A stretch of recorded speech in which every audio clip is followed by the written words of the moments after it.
Welcome to Global Money Talk, brought to you by Sompro TV. Greetings to all of our viewers from across the United States, Korea, and around the world.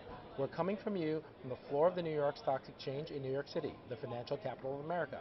I'm your host, Tai Wong, and today I'm joined by Simeon Hyman, Chief Global Strategist at ProShares. Simeon, thank you for coming on the show again. Thanks for having me. How are you today? All good, all good. So just to get started, big things over the past week.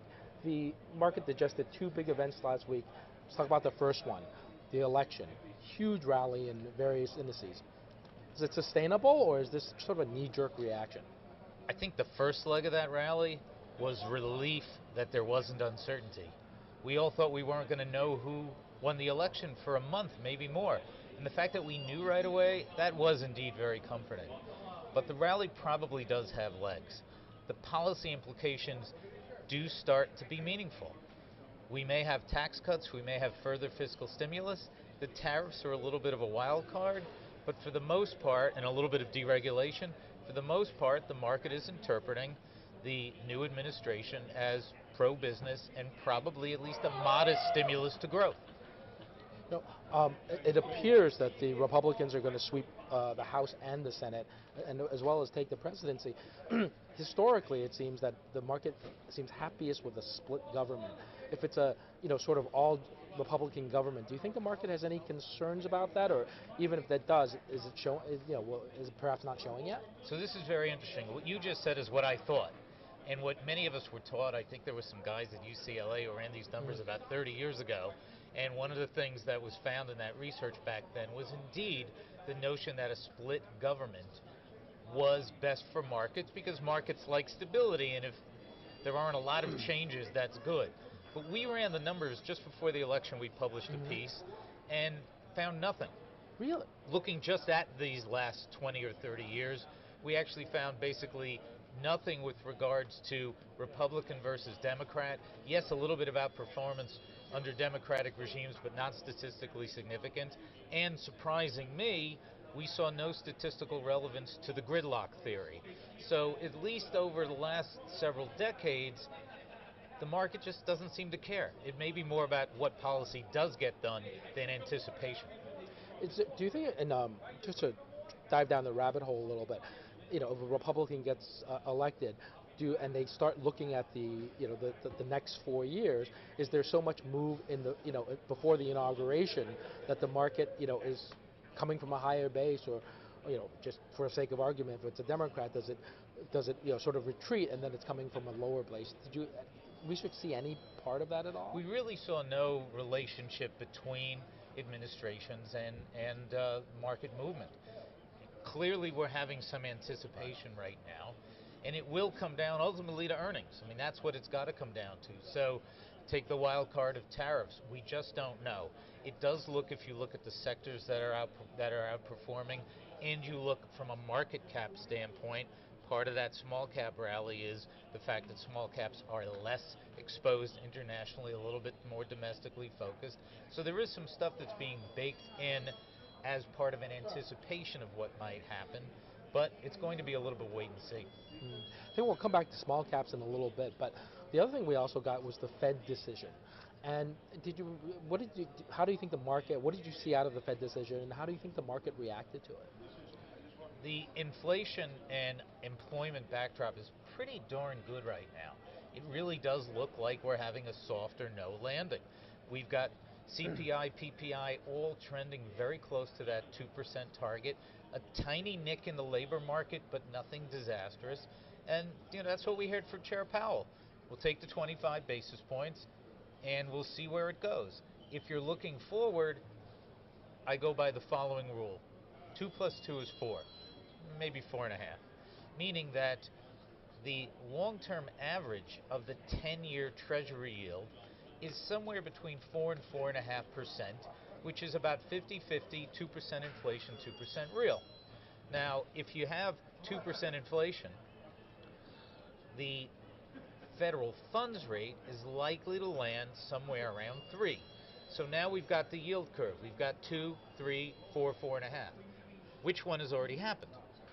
Okay. The 10-year bond is already in its equilibrium spot. So we'll probably be range bound on the long end. And who knows exactly when we'll get to 3, but sometime in the next 12 to 24 months, we're going to probably get to 3% on Fed funds. Okay. Now, when you were a guest on the show a month ago, you had an interesting metric. You said, and I think the tens were probably a little bit low. 10-year yield was a little bit lower then, but you said, if it gets to 3.5, it signaled the market's really worried about something. If it gets to 4.5, the market's really worried about inflation. What's happened in the past month? Would you shift those sort of warning signs or levels? No, I think that's a good way to look at it. Yeah. So in other words, the only way we breach 3.5 is if there's real economic weakness. If it really looks like there's a hard landing, geopolitics go the wrong way, or something on a policy front is so askew that it really dents GDP. So that's kind of a floor of a soft landing. And on the high end, look, we are getting close to that 4.5, which is the market saying there may be whiffs of inflationary pressure from expansionary fiscal policy that may be to come in the new administration. So would you, for the investors who are more sort of fixed income oriented rather than perhaps equities, or perhaps they, you mentioned last time, maybe we can actually do the 60-40 again, these days, because fixed income the yields are high enough for it to be a legitimate hedge. Would you recommend, maybe, buying tens or buying bonds at around 450 and then selling them towards 3 3.75 is a little bit of a trading range? Is that a reasonable strategy? I think the challenge on the fixed income side comes from 2 directions right now. Number one, the Fed has given a salary cut to people who are invested in CDs, money markets, short end of the curve. But there is this little whiff of price pressure on the long end, meaning that if we could drift north of 4.5 if there are inflationary pressures from too much fiscal stimulus. So you squeezed a little bit on the fixed income side. In the meantime, the equity backdrop looks pretty good, and this reinforces something we've seen over the last few years, which is more and more folks looking for ways to generate income from their equity portfolio. Now, I want to go back to a little bit to, you mentioned small caps. Small caps have had a tremendous rally. So I guess people might be saying the S&P 500's at 6,000. The small caps actually, in terms of really rallied pretty hard. I think the Russell might be up somewhere around 7% or so.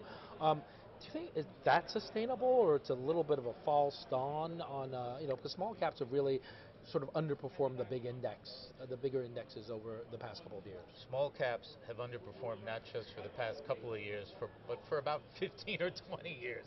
And yes, many of us have been calling out the valuation discount, and the question always is, we got a little rally, is it a false dawn? We had one in the summer. Mm-hmm. We had a massive July of small caps, and then of course last week with the election, small caps were up 6% the night of the election. We suggested it might not be a false dawn. First of all, the discount's still there. On a price-to-book basis, small caps are running half the valuation of large caps. Second of all, they're the ones that are sensitive to Fed cuts. Now, this is a little tricky. I mentioned that the long end of the yield curve is probably in a relatively range-bound landing place. The long end is what drives large cap valuations. So don't expect a lot of action from the Fed on in large caps. But in small caps, because they're more leveraged and have shorter dated paper on their books, they're sensitive to the Fed. So that's another tailwind. And then finally, as we mentioned a few minutes ago, the more domestic focus is going to be something that may benefit small caps in the event that some of these tariffs do come through. So we don't think it's a false dawn. Particularly, we're quite interested in the Russell 2000 Dividend Growers Index. A good way to get small cap exposure, companies that consistently grow their dividends in small cap jack up the quality, make it a little bit of a belt and suspenders approach to the asset class, and there's a little bit, in fact more than a little bit of an overweight to small cap financials in that Dividend Grower Index, and that's a nice place to be with the steepening yield curve. Now, is that the SMDV? That's the ticker. That's the ProShares ticker, indeed, and it follows the Russell 2000 Dividend Growers Index. Right, right. Now, in terms of sometimes, and I was actually, I remember you talking last time, and I was a little stunned to hear when you said 2/3 of the Russell 2000 doesn't make any money, which is, the companies in the Russell 2000 don't make any money, which was a little bit of a surprise. I hadn't, I'm not that much of an equity expert per se, but I was surprised. So there are different small cap indexes. There's sort of the S&P 600, the Russell 2000. Do you look at sort of different indexes and you favor one over the other or something like that? We do think this is an opportunity to take a higher quality approach to small caps. And yes, the 600, the S&P 600, does have higher quality than the Russell 2000. We just don't think you have to stop there. By using a screen for companies that have grown their dividends, the Russell 2000 Dividend Growth Index are companies that have grown their dividends for at least 10 straight years. That's a real high quality approach to small caps, perhaps even higher quality than the 600. And look, it's all on such sale right now. There's really no reason not to have a higher quality approach. Right, right. And I guess if you're right, and we have, if you think the Fed will finish around 3% in Fed funds, I'll make the sort of the twos and the fives, where probably a lot of these small caps are borrowing, a lot more attractive and help them. It can really help them out, but not so much the large caps. It's right. really, for the most part, a benefit to smaller companies. Right, right. Now, so what about on the topic of large caps? Large cap dividend growth, or what's I guess that, and what do you think the outlook is for the big engines that have driven some of the eye-opening rallies that we've seen in the S&P? There's definitely a rotation underway. I think everybody's cognizant of that, and indeed we think the dividend growth screen is historically a great way to approach large cap stocks as well. The S&P 500 Dividend Aristocrats is one of the most well-known indices in the space, and look, it's been an underperformer because tech and the Mag 7 have run so far so hard. The dividend growers have been left behind in a way that we pretty much haven't seen since the tech bubble burst in 2000, right before that. And in fact, all of these dividend growth indices, including the Russell 2000 Dividend Growers and the S&P 500 Dividend Aristocrats, they're all equally weighted portfolios, which again is a particularly good time to think about an equally weighted approach, but not just equally weighted. So one of our kind of taglines that we use in trying to communicate this is the notion that equal weight's not enough. If you equal weight the S&P 500, you degrade the quality of the S&P 500. Return on assets is cut like in half. But if you equal weight the companies that have grown their dividends consistently, like the Dividend Aristocrats, you actually have higher return on assets than the S&P 500 off the shelf. So equal weight, not quite enough, but if you equal weight a quality basket like the Dividend Aristocrats, you have a really powerful combination to take advantage of, let's call it we may not be in the ninth inning, but we're not in the first inning either of a rally. So a high quality, equal weighted approach to large caps can make a lot of sense. And I love the fact that the ticker is Noble, and you guys have aristocrats, and it's almost sort of antithetical to the thinking about equity. How did you guys come up with that that ticker and the idea about aristocrats? Ticker selection is an art form in this business, and indeed, Noble and aristocrats did seem to be a very nice combination that really expressed what the ETF was all about and what the index is all about. It's sort of like kids would call them. It sounds very bougie, and it does. It's very memorable. And looking it up, I was really I thought it was quite clever, actually. I want to move on to a little bit about commodities. So oil prices have had that spike. Concerns about the Israeli retaliation to Iran earlier in the fall. But generally, energy prices are falling. What are your thoughts on the energy sector overall? Here's what's a little bit of a disconnect right now. Oil prices are low, and in fact, to your point, they've come down since we had some escalations in Mideast tensions, but since the election, they're down. Oil prices are down 7 or 8%, and they're quite low. But earnings expectations for the energy sector are actually, I would argue, pretty aggressive for 2025. Gross margins are, on a consensus basis, are expected to expand in 2025, even after they expanded in 2024 in this low oil price environment. So I think that does suggest that there's a little bit of pressure on the sector. And look, energy is only about 5% of the S&P 500. So it's small enough that prudently, if you think there's a mismatch here, you might just want to zero it out. You can't zero tech out of your portfolio because it's 30%. It's too much risk. You'd have to be clairvoyant. But energy's 5. There's an S&P 500 X energy index, which can be a very interesting way to think about exposure to the S&P while leaving that behind. Could we be wrong? Could drill baby drill turn around the sector? But on the other hand, drill baby drill may drive energy prices even lower. Right. So I think there's so many other places in the equity market that have a better risk reward profile right now that it just seems like a little bit of mismatch between the underlying prices of the commodities and the earnings expectations for the sector. It seems hard to think that the equity, the names will do well when you're expecting expanding margins, but the prices are falling. So where's that margin expansion going to come from? You can't get that much efficiency, quote unquote, out of the sector unless all of a sudden you find fields that I guess are really, really easy to access. So that's a good point. So I guess the view is maybe leave it alone, but certainly it's not the time to grow the energy sector. From our perspective, yes. Yeah. So one of the things that really has fascinated me about it, and you mentioned that last time you were here, is ISPY, which is you'll probably describe it better than I do, but it's the S&P 500 high income, I guess, is that the right way? Is it high income S&P 500 ETF? That's right. It's the S&P 500 high income ETF, and is an index-based strategy, and it follows the S&P 500 daily covered call index. It's a very powerful innovation. As I mentioned at the beginning of our conversation, with challenges on the fixed income side, a lot of folks do need to look to the equity portion of their portfolio for some income, especially with the baby boomers retiring. Right. And if you retire at 65, you might live 30 more years. Sure. So you can't just have fixed income. You won't make it to the finish line, but you probably need more income than your fixed income holdings could deliver. The challenge on the equity income side is that many of the approaches to equity income sacrifice way too much of the return of the equity markets. And that's what this innovation of the S&P 500 daily covered call index is all about. A traditional covered call strategy. This is when you sell the right for someone to buy your stocks away from you.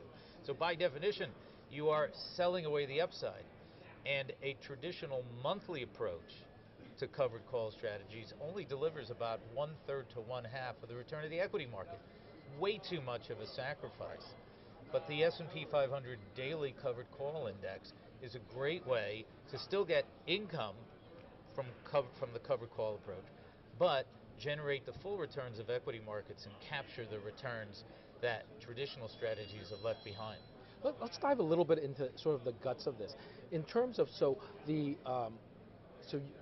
I guess the index and your ETF would sell a call on the S&P 500. How far out of the money roughly would you say it is? Yeah, the index. So the index is set up to execute a covered call strategy on a daily basis, and the beauty of that is, not to get too in the weeds here, but it allows you to generate lots of income because the value of an option deteriorates more quickly towards its expiry. So if you're doing this on a daily basis, you can actually generate more income than if you were doing it once a month. And the equity markets don't move that much on a one-day basis, so you're participating very well. So that's what the high income strategy is all about: income plus real equity participation.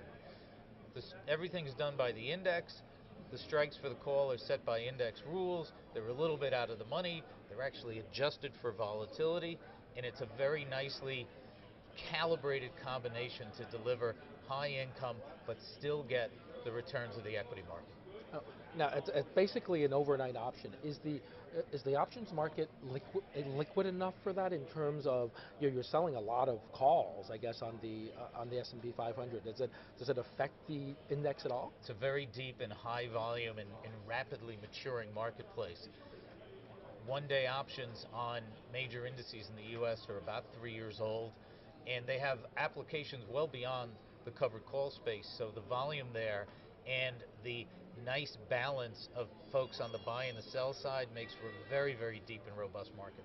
So you're not concerned that if the ETF, which is quite sizable now, gets big enough that you're actually your sales are actually going to collapse the overnight volatility?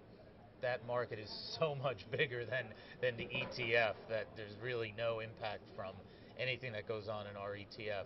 The market for, because so many people are using those daily options for so many different applications, whether they're for hedging or whether they're for exposure, that it really is so well functioning that there's really nothing happening with regards to the ETF that can really have any real impact on the movement of those options. And I guess it must be cash settled. So if you sell let's say the strike is 1% above the S&P 500 and the S&P moves 1.5% that day, you would cash settle the difference. You wouldn't actually sell the stocks in the ETF. Yeah, in the ETF we actually use swap. Okay. But anybody could pull up the index and follow the rules for the setting of the strike price every day. Yeah, it's a relatively new ETF. It's about a year old. Yep. Did you say? What's been the return if we count the income generated? And you said that income is it monthly?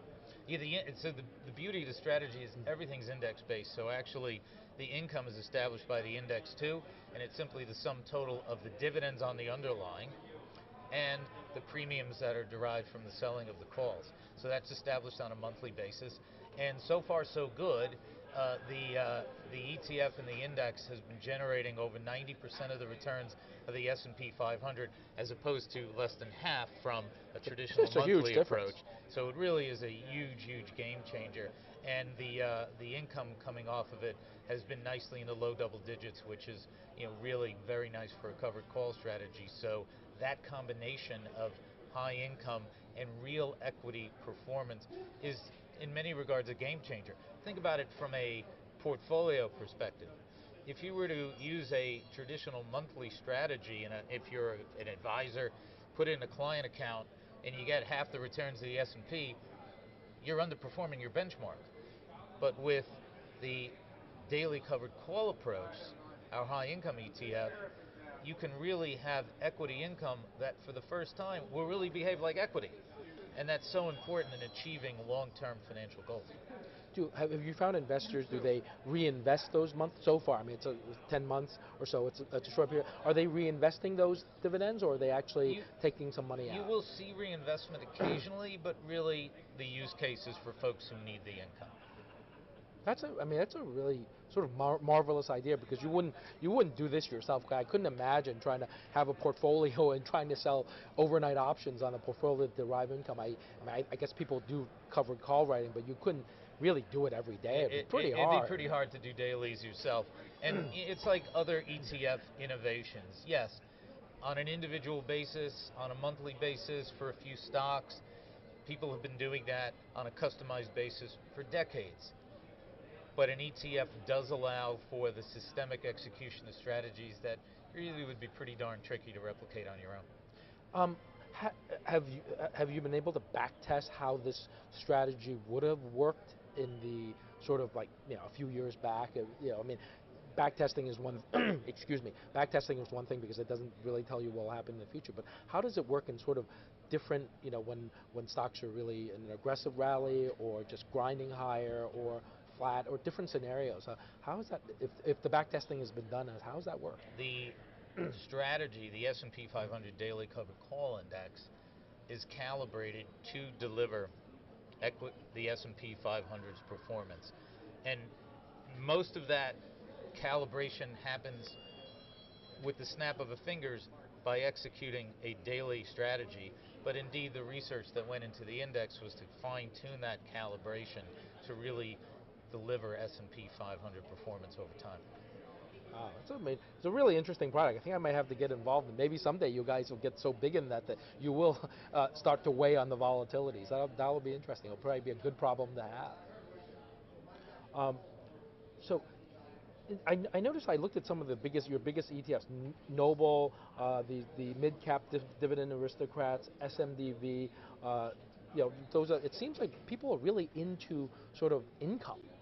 which I guess as the I guess the baby boomers are really rapidly aging out, but sort of a lot of Gen X people, folks who are maybe a little bit older than us, are really looking for income in a portfolio. We like the notion of income now and income later. We talked about covered calls as an income now approach. The ability to get double-digit income and equity returns, that's powerful. But also there's the notion of what we like to call income later, which speaks right to the dividend grower suite that we have, the S&P 500 dividend aristocrats, the S&P 400 dividend aristocrats, and the Russell 2000 dividend growers.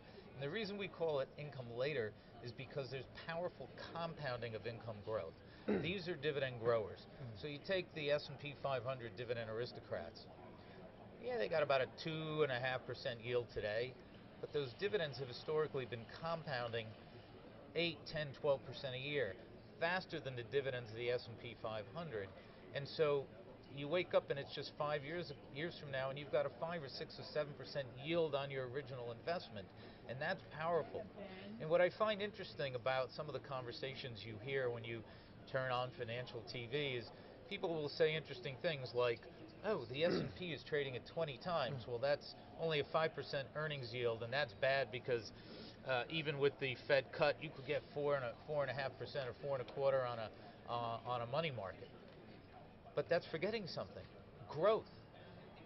The whole point of equities is to grow, and that's what the dividend growers deliver. Because think about it this way: if you owned a stock that wasn't growing its earnings or its dividends, what is it? I submit that it's basically a bond in disguise. Right. There's got to be growth, and that's what the dividend growers are about. And for folks who need income now, but then they might live 20 or 30 years, that combination of income now and income later, covered call strategy with a dividend growth, combined with a dividend growth sleeve, that can be a very powerful combination. I guess one of the great fears is sort of outliving your money, right? If you're 65 years old, you don't want to be 85 and say, well, I'm still pretty healthy, and what have I got left? I think that's a great fear. I mean, certainly, I'm not at retirement now, but I'm thinking about it, right? I want to outlive my money, so it's a powerful, powerful incentive and a powerful product. So just to drill down a little bit, in terms of the dividend growers, and I know you mentioned that some of these companies have grown dividends over time for years and years and years. What kind of businesses can throw off enough income to constantly grow their dividends over time, typically? You have to have moats. Yeah. You have to have durable business models, because, as an example, with the S&P 500 dividend aristocrats, that's a 25-year hurdle. So companies had to actually grow their dividends in the great financial crisis. So you really have to have stability of business models. And again, this is a rare opportunity. They're at a little bit of a discount because of that Mag 7. And historically, you've only seen a sale like this just a couple of times, most obviously right before the tech bubble burst.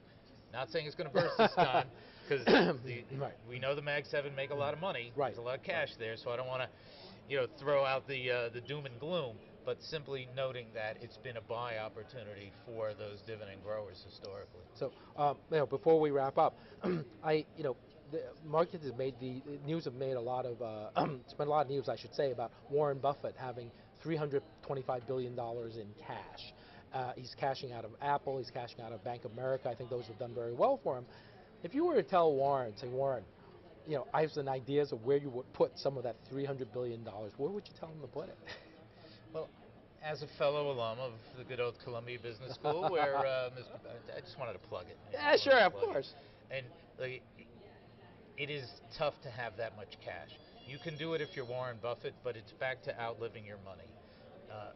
Most of us can't have that much cash because we won't reach our long-term goals. The recipe for most of us is the basic endowment model, which means that you have enough cash for 2 or 3 years of expenses, so you don't have to sell in case there's a market crash, but the rest of it better be invested in a balanced portfolio so we don't run out of money. So if Mr. Buffett wants to have a little bit too much cash, that's something most of us can't replicate. We will run out of money if we have too much cash. Fair enough. And maybe he'll take a look at ISPY. That'll be great. That would be great. I'll give him a call. Simeon, thank you so much for being on the show. Thank you very much. And that will do it for Global Money Talk live from the New York Stock Exchange. We're so excited to bring you daily coverage here on Sampro TV. You can check out the show anytime on our YouTube channel by searching Global Money Talk. Thanks so much for joining us. We'll be back here tomorrow. Have a good day.